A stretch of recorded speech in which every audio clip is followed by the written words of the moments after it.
న్యాయమైనటువంటి అంశాలు ఉన్నాయి. నేను ప్రభుత్వానికి దమ్ముంటే మీరు 29 ఏవి క్లియర్ చేసిండ్రో మీరు ప్రెస్ కాన్ఫరెన్స్ పెట్టి మీడియాలో రిలీజ్ చేయండి. అనవసరంగా కార్మికులని వాళ్ళ చెడు పేరు వచ్చే విధంగా ఏదో వాళ్ళు డిమాండ్లు పెట్టారు, మేము క్లియర్ చేసి ఏం పెట్టినావు, ఏం చేసినావు చెప్పు.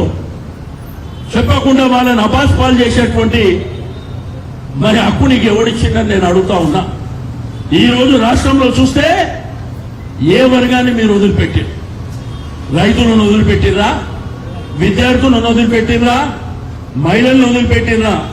ప్రతి వాళ్ళతో కూడా నీ ప్రభుత్వం వచ్చిన తర్వాత అందరూ బాధపడుతున్నారే తప్ప ఏ వర్గం సంతోషంగా ఉందో చెప్పవలసినటువంటి అవసరం ఉంది.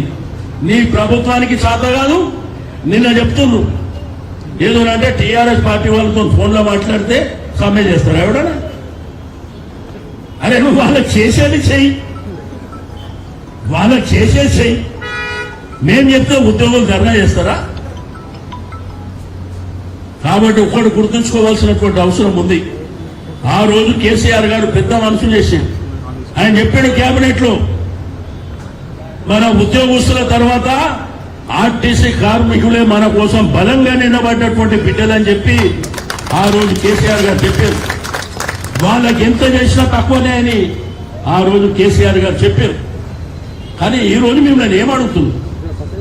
ఇదే ఉద్యోగులు, ఇదే కార్మికులు, ఇదే మహిళలు ఏమడుగుతున్నారు మిమ్మల్ని? మీరు మేనిఫెస్టోలో పెట్టి ఆ రోజు మేము ఇంప్లిమెంట్ చేస్తామని వాళ్లకు మీరు చెప్పినటువంటి అంశాలని అడుగుతున్నారు. ఆ రోజు చెప్పినవా? నేను డిపోలు ప్రైవేట్ వానికి ఇస్తానని చెప్పినవా? కొత్త బస్సులు ఎందుకు కొంటలేవు? ఈ రోజు ప్రభుత్వం ఆర్టీసీ బస్సులను కొనాలి, ఎందుకు కొంటలేవు? అంటే ప్రైవేట్ వాళ్లకు మొత్తం దారదత్తం చేయాలనేటువంటి మీరు నిశ్చయించుకొని ఈ రోజు మెల్లగా ఇదే రాణిగంజ్ బస్ డిపోలో దగ్గర 2500 3000 మంది పనిచేస్తుండే ఒకప్పుడు. ఈ రోజు 500 మంది కూడా లేరు. నువ్వు మెల్లమెల్లగా వాళ్ళని తప్పించేటువంటి ప్రయత్నం చేస్తున్నావు.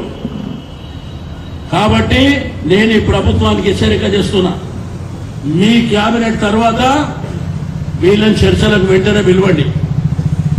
ఆ చర్చల్లో మీరు మేనిఫెస్టోలో అమలు చేసి మేనిఫెస్టోలో ఇచ్చినటువంటి హామీలు కానీ వాళ్ళకు ఉన్నటువంటి ప్రధానమైనటువంటి డిమాండ్లు కానీ మీరు వాళ్ళతో చర్చల ద్వారా మీరు పరిష్కారం చేయండి.